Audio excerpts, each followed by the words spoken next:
നമ്മളിൽ ആരെങ്കിലും ഹദീസ് മനഃപ്പാഠമാക്കിയിട്ടുണ്ടോ? ഹുദൈഫ പറഞ്ഞു, ഉമർ എനിക്കറിയാം ആ ഹദീസ്. കാരണം ഹുദൈഫ രഹസ്യ സൂക്ഷിപ്പുകാരനായി. ഇതാണ് ഹുദൈഫ പ്രത്യേകത. അദ്ദേഹം പറഞ്ഞു, ഞാൻ ആ ഹദീസ് മനഃപ്പാഠമാക്കിയിരിക്കുന്നു. അപ്പോ അദ്ദേഹം പറഞ്ഞു, ഫിത്നത്തുറത്തിൽ ഫീ അഹ്ലിഹി വമാലിഹി. അതെ, മനുഷ്യൻ അവന്റെ ഭാര്യ അതുപോലത്തെ കുട്ടികൾ ഇതിലൊക്കെ പറഞ്ഞു, ഇതല്ല ഞാൻ ചോദിക്കുന്നത്. ഒരു മഹാഫിത്ന മുസ്ലിം സമുദായത്തിന് വരുന്നുണ്ടല്ലോ, അതിനെ പറ്റിയാണ് ചോദ്യം. അപ്പൊ അദ്ദേഹം പറഞ്ഞു, അത് വരും, പക്ഷേ അത് വരുന്നതിന് ഒരു മഹാവാതിലുണ്ട്. ആ വാതിൽ കഴിഞ്ഞിട്ടേ അത് വരൂ. അപ്പൊ ഉമർ ഖത്താബ് റളിയല്ലാഹു ചോദിച്ചു, ആ വാതിൽ സ്വാഭാവികമായി തുറക്കപ്പെടുകയാണോ, അതല്ല ഹുദൈഫ അത് പൊട്ടിക്കുകയാണോ, തകർക്കുകയാണോ? അപ്പൊ ഹുദൈഫ റളിയല്ലാഹു പറഞ്ഞു, ഉമർ ഖത്താബ് റളിയല്ലാഹു അൻഹു, പ്രിയപ്പെട്ട ഉമർ, ആ വാതിൽ ചവിട്ടി കുഴിക്കുകയായിരിക്കും. അപ്പൊ ഉമർ ഖത്താബ് റളിയല്ലാഹു പറഞ്ഞു, വിഷയം അദ്ദേഹത്തിന് മനസ്സിലായി. എന്തായിരുന്നു റസൂലുള്ളാഹി അലൈഹി വസല്ലമയുടെ പ്രവചനം, ഉമർ ഖത്താബിന്റെ വധം. ഉമർ ഖത്താബ് മരിച്ചതോടുകൂടി സ്വാഭാവിക മരണമല്ല, അദ്ദേഹത്തിന്റെ മരണം സാധാരണ മരണമായി നമുക്കറിയാം.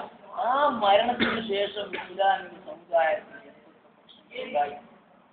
അതിനെപ്പറ്റി പ്രശ്നമില്ലെങ്കിലും ഉസ്മാൻ റളിയല്ലാഹുവിന്റെ കാലത്ത് മുസ്ലിങ്ങൾ തമ്മിൽ തന്നെ പല അസ്വാരസ്യങ്ങളും ഉണ്ടാകായിരിക്കും. എന്താണ് ഇതിന്റെ അവസ്ഥ? അപ്പൊ ഇതിങ്ങനെ തുടർന്നുകൊണ്ടേയിരിക്കും. ചില അന്വേഷികളൊക്കെ പറഞ്ഞത് പായിലുള്ള ഇട വരുന്ന മാതിരിയാണ്. എത്ര ബന്ധമുണ്ടാവും? വേറെ ചില റിപ്പോർട്ടുകൾ ഔദൻ എന്ന് പറയും.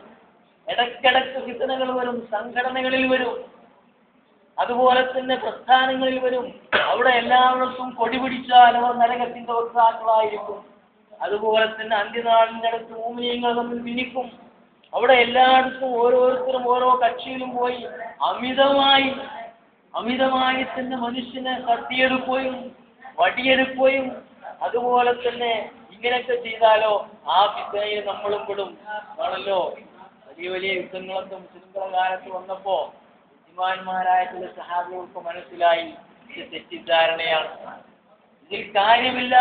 അതുകൊണ്ടാണല്ലോ സുബൈർ റളിയല്ലാഹു അൻഹു, ത്വൽഹാ റളിയല്ലാഹു അൻഹു, ഉമർ, പിന്നെ അതുപോലെ തന്നെ അലി റളിയല്ലാഹു അൻഹു, മുആവിയ റളിയല്ലാഹു അൻഹു, ഇവരൊക്കെ പറ്റി ചരിത്രത്തിൽ പലതും കാണുന്നു. പക്ഷേ അവർ നിരപരാധികളായിരുന്നു. അവരതിന്റെ മുന്നിൽ നിന്നിട്ടില്ല.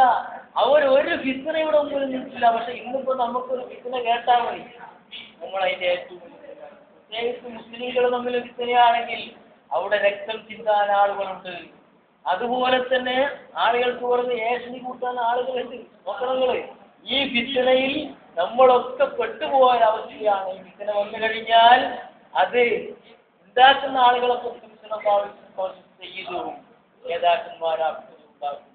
പിന്നെ ഖത്തീബും അവരുടെ പ്രഭാഷകന്മാർ അവരുടെ നാവിന്റെ കട്ടിയും അതുപോലെ തന്നെ അവരുടെ വാക്ചാതുര്യത്തിലും ആളുകൾ പെട്ടുപോകും.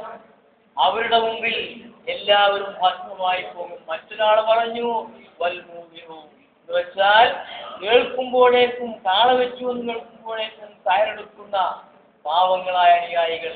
ഇങ്ങനെ എല്ലാവരും കൂടി മഹാഫിത്ന ഉണ്ടാക്കുകയും ആ ഫിത്ന വന്നു കഴിഞ്ഞാൽ പിന്നെന്ത് ചെയ്യാൻ കഴിയില്ല, മനുഷ്യന് തടുക്കാൻ കഴിയില്ല. ഈ ഭയങ്കര ഫിത്നയിലൂടെ ചെറിയ ചെറിയ തുടക്കങ്ങളാണല്ലോ അതുപോലെ തന്നെ ഉമർ ഖത്താബിന്റെ വധത്തോടുകൂടി എല്ലാ ഫിത്നയുടെ വാതിലുകളും അലർത്തിയെ തുറക്കപ്പെട്ടു. ഇന്നിപ്പോ നമ്മൾ ലോകത്ത് ഒരു ഫിത്നയുടെ ഒരു ഗ്രഹത്തിലാണ്. ഒരു ഫിത്ന എന്ന് പറയാം, ലോകത്ത് എവിടെയും ഫിത്നയില്ല. ആളുകൾ തമ്മിൽ ഫിത്ന ഉണ്ടാക്കുന്നത്, അതുപോലെ തന്നെ മറ്റുള്ള ആളുകളുടെ ഊഹോപോഹങ്ങൾ, അബദ്ധജടിലമായ വർത്തമാനങ്ങൾ, കിംവദന്തികൾ, ഇങ്ങനൊക്കെ മനുഷ്യനെ രണ്ട് രൂപത്തിലും നമ്മൾ ഫിത്നയിൽപ്പെട്ടവരാണ്. എന്ന് വെച്ചാൽ നമ്മുടെ ജീവിതത്തിന്റെ ദേഹേച്ഛകളുമായി ബന്ധപ്പെടുമ്പോൾ അള്ളാഹുവിന്റെ മുമ്പിൽ നമ്മൾ കുഴഞ്ഞു വീഴുന്നു. നമ്മുടെ പണത്തിന് മുമ്പിൽ നമ്മുടെ ദേഹേച്ഛകളുടെ ആ പരീക്ഷണം എന്ന ഫിത്നയിൽ നമ്മൾ പൊട്ടിപ്പോയി. മറ്റൊരു ഫിത്ന നോക്കണം, ഈ രാജ്യത്ത് കുഴപ്പമുണ്ടാക്കുക, മുസ്ലിങ്ങളിൽ കുഴപ്പമുണ്ടാക്കുക എന്ന ഫിത്നയോ ആൾക്കാർക്ക് കേൾക്കുന്ന വലിയ രസമാണ്. മുസ്ലിങ്ങൾ തമ്മിൽ എന്തെങ്കിലും പ്രശ്നങ്ങൾ നടക്കുമ്പോൾ അത് വല്ലാത്തൊരു ആവേശമായി കൊണ്ട് നടക്കുന്ന അള്ളാഹുമാറാവട്ടെ. ഇതൊക്കെ ഫിത്നയാണ്. ഇതൊക്കെ അന്ത്യനാളിന്റെ അടയാളങ്ങളാണ്. നാളിനെ സംബന്ധിച്ചിടത്തോളം അടയാളങ്ങളൊക്കെ ഒന്നിലേക്ക് തന്നെ അന്ത്യനാളിന്റെ അടയാളമാണ്. മറ്റൊന്ന് അന്ത്യനാളിന്റെ തൊട്ട് മുമ്പ് സംഭവിക്കുന്ന അടയാളങ്ങൾ. മറ്റൊന്ന് അന്ത്യനാളിന്റെ അടയാളങ്ങൾ സംഭവിക്കും, പക്ഷേ പിന്നെ തൗബ സ്വീകരിക്കപ്പെടാത്ത ഒരവസ്ഥ, അങ്ങനെയുള്ള അടയാളങ്ങൾ. പിന്നെയാണല്ലോ